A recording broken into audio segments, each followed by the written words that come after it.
Halo teman-teman, kali ini kelompok kami akan menjelaskan tentang instrumen kebijakan moneter.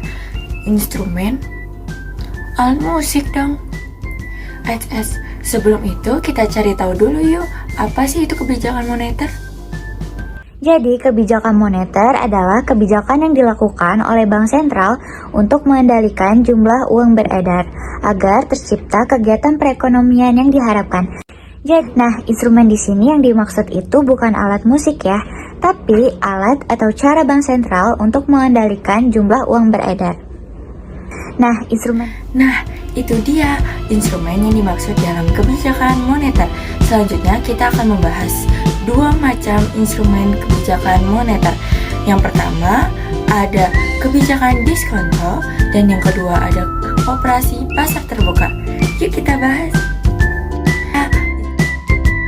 Oke teman-teman, setelah tadi kita membahas tentang pengertian kebijakan moneter dan apa sih itu instrumen dalam kebijakan moneter, kita akan membahas dua macam dari instrumen kebijakan moneter. Dan ada yang pertama nih, namanya kebijakan diskonto.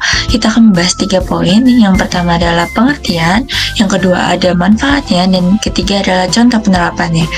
Lalu yang kedua ada operasi pasar terbuka. Kita akan membahas 2 poin. Yang pertama adalah pengertian dan yang kedua adalah contoh penerapannya. Mari kita bahas yuk.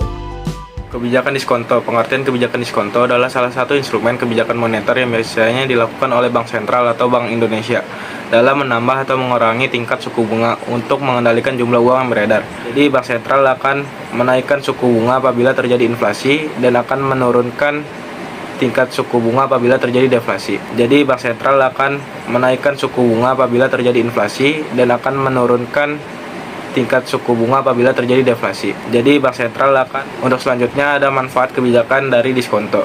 Diskonto tidak hanya dimanfaatkan untuk menjaga stabilitas ekonomi, tapi masih ada beberapa manfaat lain. Yang pertama ada menguatkan kurs mata uang, yang kedua mengendalikan inflasi, yang ketiga mengendalikan harga barang di pasar, yang keempat meningkatkan cadangan uang saat krisis moneter, yang kelima ada memperlancar likuiditas uang. Selanjutnya adalah contoh penerapan kebijakan diskonto. Yang pertama adalah menaikkan suku bunga. Jika Bank Sentral memperhitungkan jumlah uang beredar telah melebihi kebutuhan atau gejala inflasi, Bank Sentral mengeluarkan keputusan untuk menaikkan suku bunga. Kenaikan suku bunga akan merangsang keinginan orang untuk menabung. Dengan menabung, jumlah uang beredar di tangan masyarakat akan masuk ke bank. Dengan cara ini, laju inflasi dapat ditekan. Yang kedua adalah penurunan suku bunga. Jika Bank Sentral mengamati bahwa kesulitan-kesulitan di bidang ekonomi disebabkan oleh jumlah uang yang beredar terlalu sedikit atau terjadi deflasi, Bank Sentral akan mengusahakan penambahan jumlah uang dengan cara menurunkan suku bunga. Dengan menurunkan suku bunga, berarti keinginan masyarakat untuk menabung berkurang, dan orang akan mengambil uang tabungannya sehingga uang beredar di masyarakat bertambah. Yang terakhir adalah jual beli surat berharga negara atau SBN.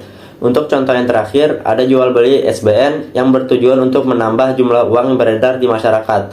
SBN ini bisa berupa surat utang, obligasi negara, atau saving bond retail atau SBR yang diterbitkan untuk menampung dana dari masyarakat. Untuk selanjutnya ada operasi pasar terbuka. Operasi pasar terbuka adalah kebijakan Bank Sentral untuk mengendalikan uang yang beredar dengan cara penjual ataupun membeli surat berharga milik pemerintah. Harga milik pemerintah ini berupa surat Bank Indonesia, surat berharga pasar uang, surat berharga negara. Contoh penerapan operasi pasar terbuka yang dilakukan oleh pemerintah untuk mengendalikan jumlah uang yang beredar di masyarakat. Yang pertama, open market selling. Open market selling dapat dilakukan jika jumlah uang yang beredar di masyarakat terlalu banyak dan Bank Sentral ingin mengurangi jumlah uang yang beredar, maka Bank Sentral akan menjual surat-surat berharga milik pemerintah. Yang kedua, ada open market buying. Open market buying ini dapat dilakukan apabila jumlah uang beredar di masyarakat terlalu sedikit dan Bank Sentral ingin menambahkan jumlah uang yang beredar, maka yang akan Bank Sentral lakukan adalah membeli surat-surat berharga milik pemerintah.